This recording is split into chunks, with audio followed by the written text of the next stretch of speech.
तो कैसे हैं आप लोग। स्वागत है आपका इस वीडियो में। और इस वीडियो में हम पढ़ने वाले हैं क्लास टेंथ के चैप्टर 3 को, क्लास टेंथ के हिस्ट्री के चैप्टर नंबर 3 को, जिसका नाम है नेशनलिज्म इन इंडिया। यानी कि इंडिया में जो फ्रीडम फाइटिंग हुई थी, इंडिया में जो फ्रीडम फाइटिंग का जो मूवमेंट हुआ था वो किस तरीके से हुआ था और इंडिया में नेशनलिज्म की भावना किस तरीके से डेवलप हुई थी। तो देखिए, इस चैप्टर में हम पढ़ने वाले हैं 1920 के बाद के मूवमेंट्स को, यानी कि 1919 1920 के बाद जो इवेंट्स हुए थे उनके बारे में। क्योंकि हमने 1920 के पहले के सारे इवेंट्स को पढ़ लिया है क्लास 8 में ही, और वहाँ पर हमने देख लिया है 1920 के पहले के सारे इवेंट्स को। तो अब हम पढ़ते हैं अपने इस चैप्टर को और देखते हैं कि आखिर हमें इस चैप्टर में पढ़ना क्या है। तो जैसा कि आपने देखा है कि जो यूरोप में जो मॉडर्न नेशनलिज्म आया फ्रेंच रिवॉल्यूशन के बाद और दूसरे इवेंट्स के बाद, तो जो वहाँ पर जो नेशनलिज्म की फीलिंग आई, नेशनलिज्म का भावना आया, वो एक तरीके से नेशन स्टेट के साथ जुड़ गया, देश के साथ जुड़ गया। पहले वो ऐसा होता था कि पहले किसी राजा के साथ होता था या फिर कि अपनी कम्युनिटी को लोग एक कंट्री के रूप में देखते थे, इस तरीके की भावनाएं होती थी। लेकिन जो मॉडर्न आइडियोलॉजी आई उसमें नेशन स्टेट नाम का चीज़ आया, जिसके प्रति लोगों की श्रद्धा हो गई और लोगों के फीलिंग्स हो गए। It also means a change in people understanding of who they are and what defined their identity and sense of belonging। तो देखिए, इस चीज़ ने एक तरीके से लोगों के सोच को बदल दिया कि आखिर वे हैं कौन, उनकी आइडेंटिटी क्या है, वो आखिर उनकी पहचान क्या है। जैसे कि अगर मैं बात करूं तो मैं हो सकता है किसी कम्युनिटी का मेंबर हूं, किसी एक धर्म का मेंबर हूं, या किसी और तरीके से किसी ग्रुप का मेंबर हूं। लेकिन जब इंडिया बना, इंडिया एक नेशन स्टेट जब बना, तो उसने मेरी सोच को भी प्रभावित किया कि नहीं, अब मैं किसी धर्म का मेंबर होने से पहले या फिर किसी भी कम्युनिटी का मेंबर होने से पहले अब मैं क्या हूँ, अब मैं इंडियन हूँ। तो इस तरीके से इस थ्योरी ने सभी लोगों के सोच को प्रभावित किया। इसके बाद नए सिंबल्स बनाए गए, नए आइकॉन्स बनाए गए, नए गाने लिखे गए, नए आइडियाज़ आए, और जिसने कम्युनिटीज़ के बीच में जो लिंक था, या फिर हम कह सकते हैं उनके बीच जो बाउंड्रीज थी, उनको दूर कर दिया और उनके लिंक को मजबूत कर दिया। ज़्यादातर कंट्रीज़ में ये जो नया नेशनल आइडेंटिटी बनाने का जो प्रोसेस था, ये बहुत ही लंबा प्रोसेस चला, कई 50 साल, 100 साल, 200 साल लग गए।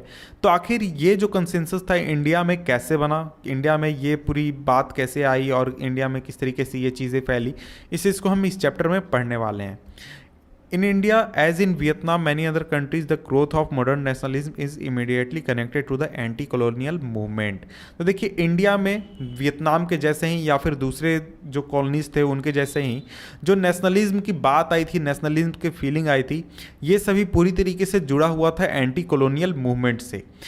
जो लोग थे वो एक तरीके से उनके समझ में आ रही थी या फिर उन्हें ये जानकारी मिल रही थी कि देखिए, अगर हमें यूनाइट अगर हम होंगे तो ज़्यादा अच्छी तरीके से कॉलोनियलिज्म के खिलाफ हम फाइट कर सकते हैं। अपने अगर जातिवाद या फिर दूसरी चीज़ों को छोड़ेंगे तभी हम एक तरीके से आगे बढ़ सकते हैं। The sense of being oppressed under colonialism provided a share bond that tied many different groups together. तो देखिए, जो एक तरीके का सेंस लोगों में आ रहा था कि हमें कॉलोनियल जो रूलर्स हैं वो उन्होंने दबा कर रखा हुआ है, हम एक तरीके से ऑपरेस्ड हैं, उसने सभी कम्युनिटीज़ के बीच में एक तरीके का बॉन्ड क्रिएट किया और सभी लोगों में एक सेम सेंस ऑफ फीलिंग आया, जिसने एक तरीके से जो अपोजिशन था उसको मजबूत किया जो कॉलोनियल रूलर्स थे उनके खिलाफ। But each class group felt the effect of colonialism differently. Their experiences were varied and their notions of freedom were not always the same.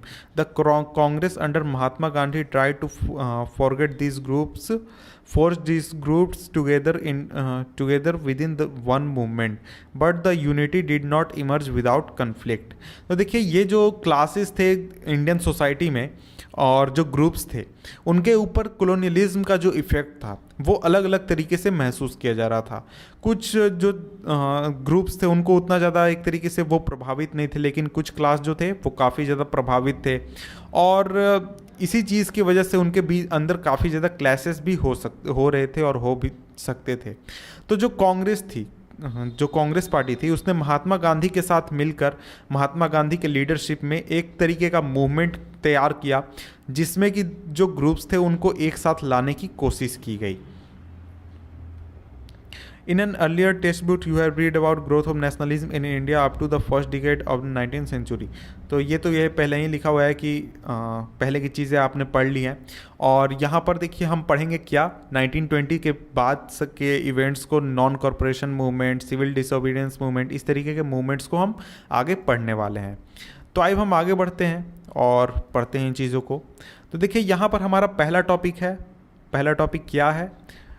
पहला टॉपिक है हमारा द फर्स्ट वर्ल्ड वार, खिलाफत and non cooperation movement. पहला topic में हम पढ़ेंगे first world war के बारे में, खिलाफत मूवमेंट के बारे में और नॉन कॉपरेशन मूवमेंट के बारे में। In the year 1990, we see the national movement spreading to the new areas, incorporating new social groups and developing new modes of struggle. How do we understand these developments? What implications did they have? तो 1990 में या फिर 1919 के बाद हमने देखा कि जो नेशनल मूवमेंट था वो नए एरियाज़ में फैल रहा था, उन इलाकों में भी पहुंच चुका था जहां पर पहले किसी भी तरीके का नेशनल मूवमेंट नहीं हुआ था। इसके साथ साथ नए सोशल ग्रुप्स नेशनल मूवमेंट के साथ जुड़ रहे थे और नए नए तरीके से लोग स्ट्रगल करने की कोशिश कर रहे थे। तो हम इस डेवलपमेंट्स को समझ कैसे सकते हैं और इनका एक तरीके से इम्प्लीकेशन क्या हो सकता है, इस चीज़ को हम आगे पढ़ने वाले हैं। First of all, the war created new economic and political situation, it led to huge. तो देखिए यहाँ पर हम अब पढ़ने वाले हैं फर्स्ट वर्ल्ड वार के बारे में। फर्स्ट वर्ल्ड वार की यहाँ से हम पढ़ेंगे कि फर्स्ट वर्ल्ड वार ने किस तरीके से इंडियन सोसाइटी को प्रभावित किया और जो नेशनल स्ट्रगल था उसको फर्स्ट वर्ल्ड वार ने किस तरीके से एक तरीके से मजबूत किया। तो देखिए first of all the war created new economic and political situation. तो देखिए वार जो चीज़ होता है ये बहुत ही एक तरीके से ख़राब चीज़ होता है या फिर बहुत ख़तरनाक चीज़ होता है।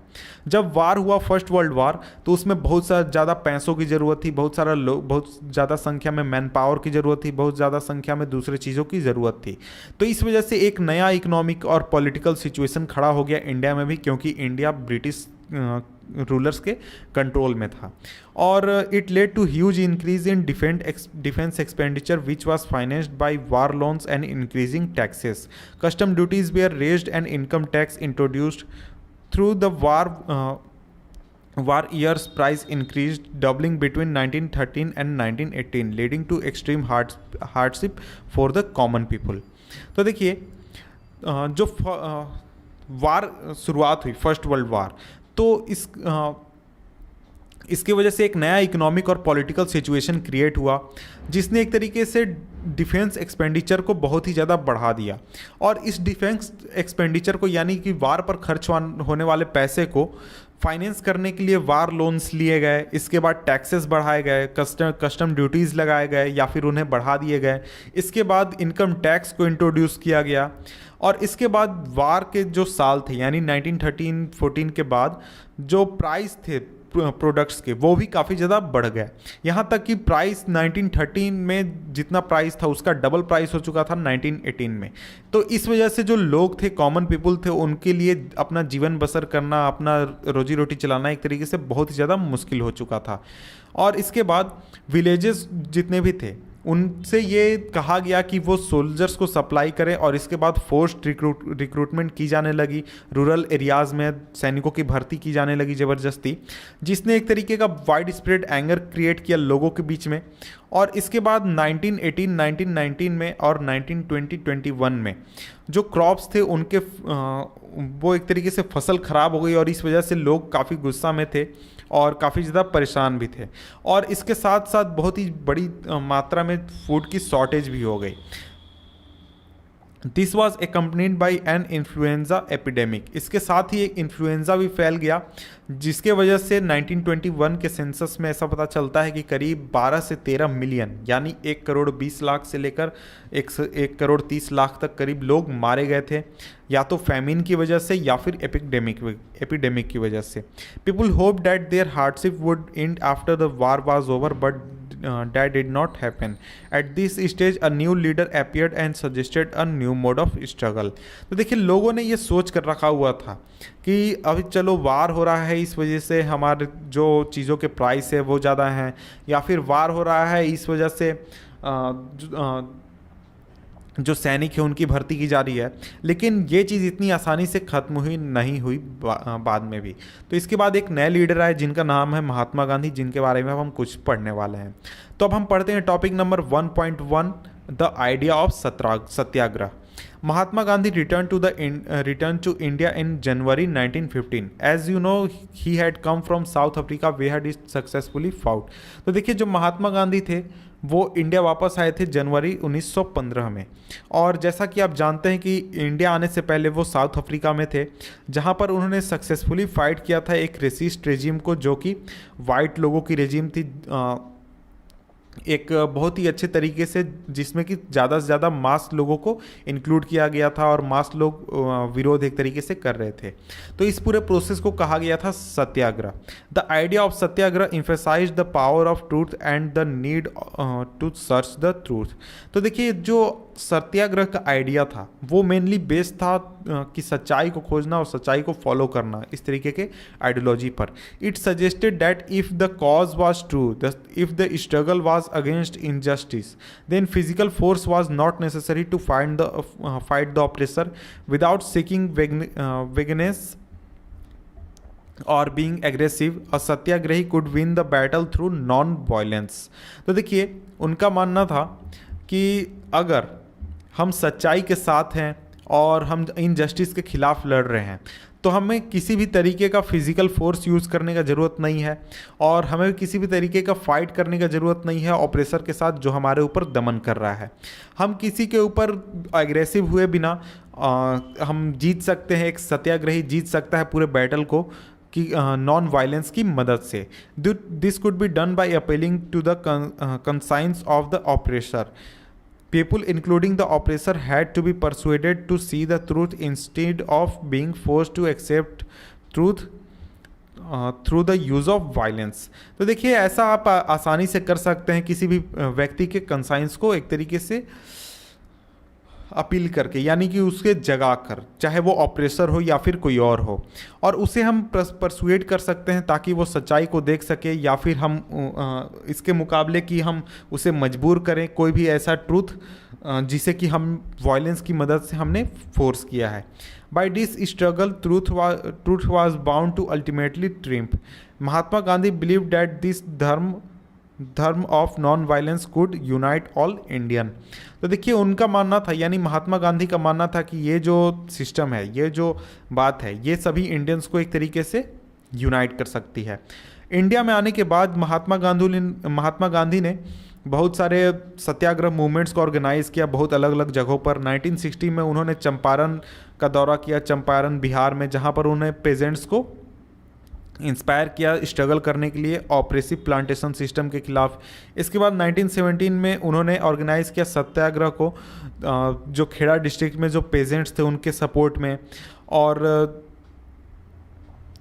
इसके क्योंकि जो खेड़ा के पेजेंट्स थे वो क्रॉप फेलियर से प्रभावित थे और इसके साथ साथ प्लेग एपिडेमिक से भी प्रभावित थे, और इस वजह से जो खेड़ा के पेजेंट्स थे वो रेवेन्यू नहीं चुका सकते थे, और वो मांग कर रहे थे कि जो रेवेन्यू कलेक्शन है उसको एक तरीके से रिलैक्स किया जाए। 1918 में महात्मा गांधी अहमदाबाद गए, जहां पर उन्होंने सत्याग्रह मूवमेंट को ऑर्गेनाइज किया कॉटन मिल वर्कर्स के सपोर्ट में। तो इस तरीके से देख सकते हैं कि इंडिया में आने के बाद महात्मा गांधी ने बहुत ही अलग अलग तरीके के बहुत ही सारे मूवमेंट चलाए, सत्याग्रह मूवमेंट चलाए, और उनको जिसमें उनको काफ़ी सपोर्ट भी मिला और उन्हें काफ़ी सफलता भी मिली। इसके बाद अब हम पढ़ेंगे topic number 1.2, the Rowlatt act. तो अब हम पढ़ते हैं इस टॉपिक को, topic number 1.2, the Rowlatt act. Emboldened with the success, Gandhiji in 1990 decided to launch a nationwide satyagraha against the proposed Rowlatt Act 1990। तो अपनी जो सत्याग्रह का मूवमेंट था उसकी सफलता को देखते हुए गांधी जी ने 1919 में एक सत्याग्रह मूवमेंट का नेशन वाइड सत्याग्रह मूवमेंट चलाने का एक प्रस्ताव रखा, जो कि एक कानून लाया जा रहा था ब्रिटिश शासन द्वारा, रॉलेट एक्ट, उसके खिलाफ था 1919 में। This act has been hurriedly passed through the Imperial Legislative Council despite the united opposition of the Indian members. It gave the government enormous power to repel political activities and allowed detention of political prisoners without trial for 2 years. Mahatma Gandhi wanted non-violent civil disobedience against such unjust laws, which would start a battle on 6 अप्रैल। तो देखिए ये जो Rowlatt act था बहुत ही जल्दीबाजी में पास किया गया था ब्रिटिश शासन जो ब्रिटिश रूलर्स थे उनके द्वारा। और इस बिल का जितने भी मेंबर्स थे, इंडियन मेंबर्स थे, वो सभी विरोध कर रहे थे और नहीं चाहते थे कि ये जो बिल है ये पास हो। और इस बिल में कानून ये था कि ये गवर्नमेंट को यानी सरकार को बहुत ही ज़्यादा पावर्स दे रही थी ताकि वो पॉलिटिकल एक्टिविटीज़ को दबा सके। और सरकार को इतना पावर था कि किसी भी व्यक्ति को पॉलिटिकल प्रिजनर के रूप में रख सकती थी और जिसके ऊपर बिना वो किसी भी तरीके का कानून लगाए, बिना किसी भी तरीके का उसके ऊपर मुकदमा चलाए 2 साल तक जेल में रख सकती थी। तो इस वजह से महात्मा गांधी चाहते थे कि एक non violent civil disobedience movement create हो इसके खिलाफ, ताकि जो लोग हैं वो एक तरीके से इस चीज़ का विरोध कर सके। और क्योंकि ये लागू हो रहा था 6 अप्रैल को, उसके पहले ही इस चीज़ को करना चाहते थे ताकि सरकार इस कानून को वापस ले ले। Rallies were organised in various cities, workers went on strike in railway workshops and shops close down, alarmed by the popular upsurge and scared that the line of communication such as the railway and telegraph would be disrupted, the British administration decided to clamp down on nationalists। तो देखिए इसके बाद rallies बहुत सारे निकाले गए, workers strike पर चले गए रेलवे वर्कशॉप में, और दुकानें जो थी उनको बंद कर दिया गया। तो इस पॉपुलर मूवमेंट को देखते हुए और सरकार को ये लगा, यानी जो ब्रिटिश गवर्नमेंट थी उसको ये लगा कि हमारा जो कम्युनिकेशन सिस्टम है वो एक तरीके से ठप हो जाएगा, बंद हो जाएगा, जैसे कि रेलवे या फिर टेलीग्राफ ये बंद हो जाएगा। तो इसको रोकने के लिए जो ब्रिटिश एडमिनिस्ट्रेशन था यानी जो ब्रिटिश सरकार था उसने ये डिसाइड किया कि जो नेशनलिस्ट लोग हैं, नेशनलिस्ट मूवमेंट करने वाले लोग हैं, इनको एक तरीके से दबाया जाए, इनको ओप्रेस किया जाए। Local leaders were picked up from Amritsar and Mahatma Gandhi was barred from the entering Delhi. तो जितने भी लोकल लीडर्स थे अमृतसर में उनको एक तरीके से अरेस्ट कर लिया गया, उनको पिक कर लिया गया और महात्मा गांधी को दिल्ली में एंटर करने से रोक दिया गया।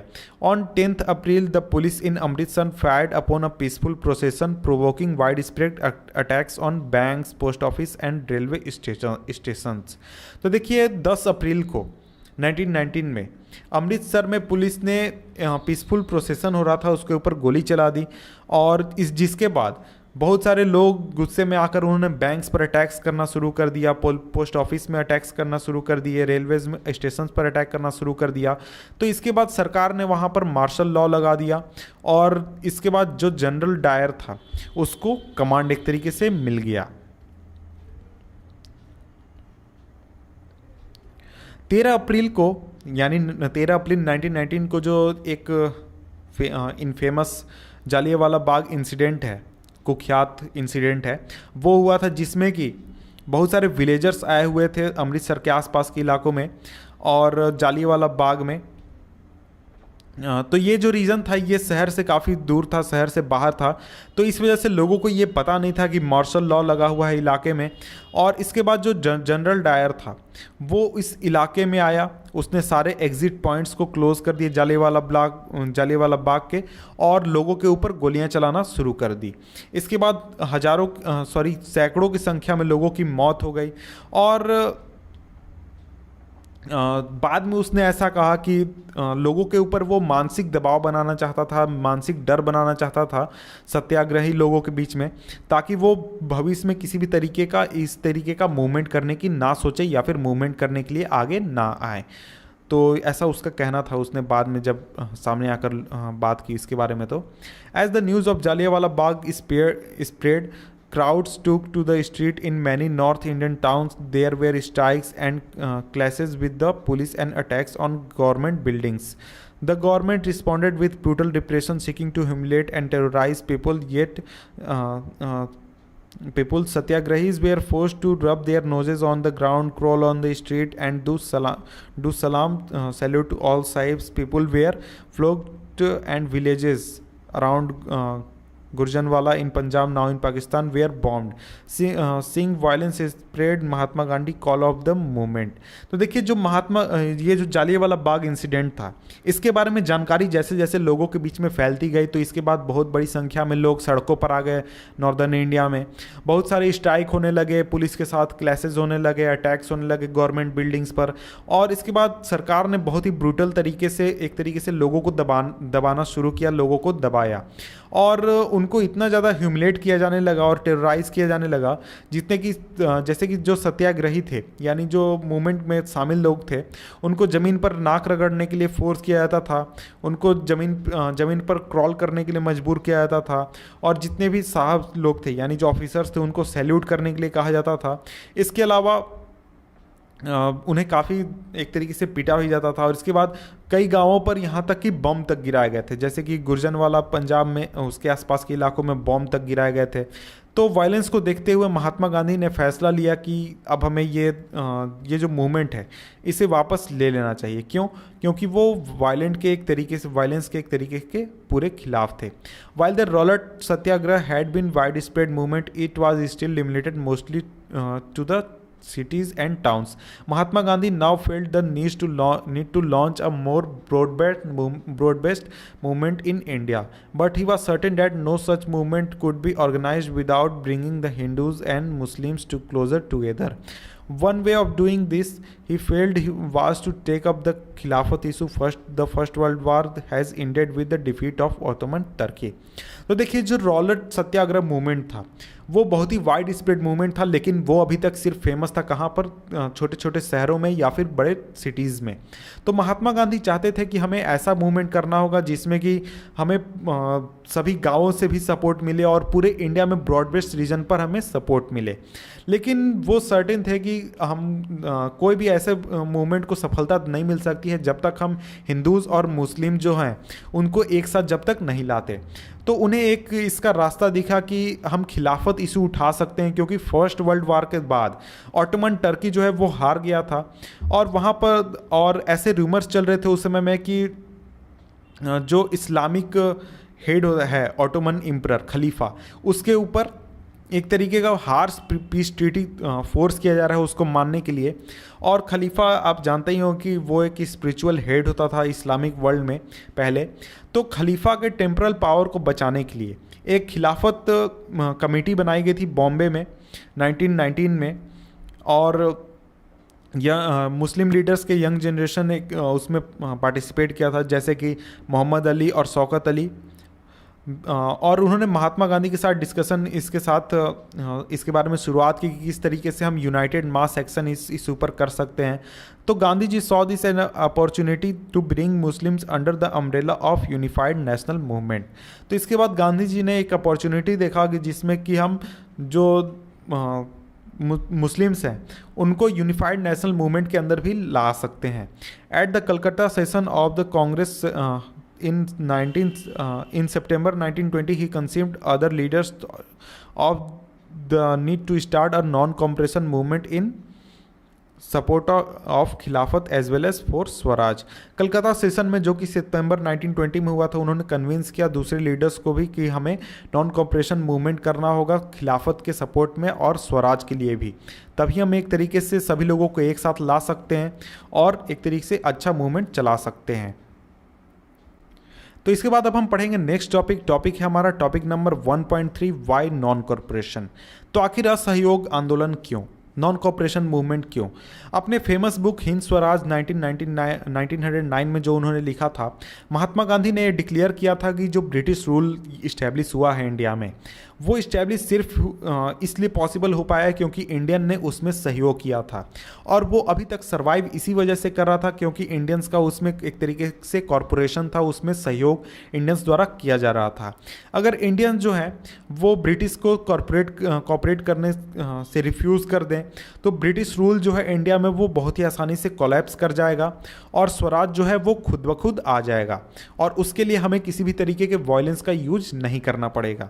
इसके बाद how could non cooperation become a movement? Gandhi ji proposed that movement should unfold in stages. It should begin with the surrender of the titles that the government awarded and the boycott of civil services, army, police, courts and legislative councils, schools and foreign goods. तो देखिए आखिर ये जो non cooperation है ये एक तरीके का मूवमेंट कैसे बन सकता है। तो इसके लिए गांधी जी ने एक तरीके का मूवमेंट प्रपोज किया जिसमें उन्होंने कहा कि हमें सभी चीज़ें स्टेजेस में करनी होंगी। तो सबसे पहले हमें क्या करना होगा? सबसे पहले हमें ऐसे टाइटल्स को एक तरीके से जमा करा देने होंगे या फिर सरेंडर कर देना होगा जिसमें कि गवर्नमेंट ने ऐसे जो टाइटल्स दिए हुए हैं, जैसे कि अगर किसी को कोई पदवी मिला हुआ है तो वो वापस कर दें। और इसके बाद दूसरे स्टेज में हम क्या करेंगे, तो जितने भी सिविल सर्विसेज हैं, आर्मी है, पुलिस है, कोर्ट्स हैं, काउंसिल्स, लेजिस्लेटिव काउंसिल्स है, स्कूल्स हैं, फॉरेन गुड्स हैं, इन सभी का एक तरीके से बॉयकॉट करेंगे। And then in case the government use repression a full civil disobedience campaign would be launched. और इसके बाद अगर सरकार हम पर दबाव बनाने की कोशिश करेगी या फिर लोगों को दबाने की कोशिश करेगी तो इसके बाद हम फुल एक सिविल डिसोबीडियंस मूवमेंट चलाएंगे, कैंपेन चलाएंगे जिसमें कि ज़्यादा से ज़्यादा लोग हिस्सा लेंगे।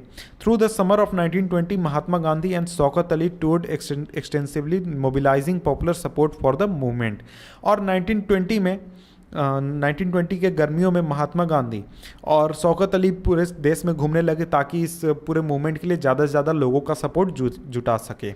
Many within the Congress were however concerned about the proposals. They were reluctant to boycott the council election scheduled for November 1920 and they feared that the movement might lead to popular violence. In the month between September and December there was intense tussle within the Congress. For while there seemed no meeting point between the supporters and the opponents of the movement, finally at the Congress session at Nagpur in December 1920, a compromise was worked out and the non-cooperation program was adopted. तो देखिए कांग्रेस के अंदर ही बहुत सारे leaders थे जो कि इस प्रपोजल को लेकर बहुत ही परेशान थे। उनका मानना ये था कि वो एक तरीके से सबसे ज़्यादा परेशान थे कि नवंबर 1920 में जो इलेक्शंस होने वाले थे काउंसिल्स के लिए उसके वो पार्टिसिपेट कैसे करें या फिर करें फिर या ना करें। और वो डर रहे थे कि अगर इस चीज़ को फॉलो किया गया तो बहुत ही ज़्यादा संख्या में वायलेंस हो सकता है, बहुत बड़ा वायलेंस हो सकता है पूरे इंडिया में। और सितंबर और दिसंबर के बीच में जो कांग्रेस में दो गुट बन चुका था जिसमें कुछ लोग खिलाफत मूवमेंट को सपोर्ट कर रहे थे, यानी जो हमारा नॉन कॉपरेशन मूवमेंट था उसको सपोर्ट कर रहे थे और कुछ उसके साथ में थे। इनके बीच में एक तरीके से क्या कहते हैं हम, इनके बीच में बात बन नहीं रही थी, दिसंबर तक नहीं बनी। और इसके बाद इनके बीच में किसी भी तरीके का समझौता होने के कोई चांसेस भी नहीं दिख रहे थे। और कांग्रेस सेशन जो हुआ नागपुर में दिसंबर 1920 में, वहाँ पर एक कॉम्प्रोमाइज़ किया गया। कॉम्प्रोमाइज़ एक तरीके से वर्कआउट हुआ जिसमें कि नॉन कॉपरेशन प्रोग्राम को एडॉप्ट किया गया। इसके बाद how did the movement unfold, who participated in it, how did different social groups conceive the idea of non cooperation. तो देखिए इन चीज़ों को हम पढ़ेंगे नेक्स्ट वीडियो में, नेक्स्ट टॉपिक के अंदर में। नेक्स्ट टॉपिक है हमारा differing stand with in the movement, यानी कि जो नॉन कॉपरेशन था इन सभी मूवमेंट्स के बारे में। तो मिलते हैं आपसे हम नेक्स्ट वीडियो में, जिसका लिंक मैं नीचे डिस्क्रिप्शन में दे दूंगा। तो मिलते हैं आपसे हम नेक्स्ट वीडियो में। Good bye.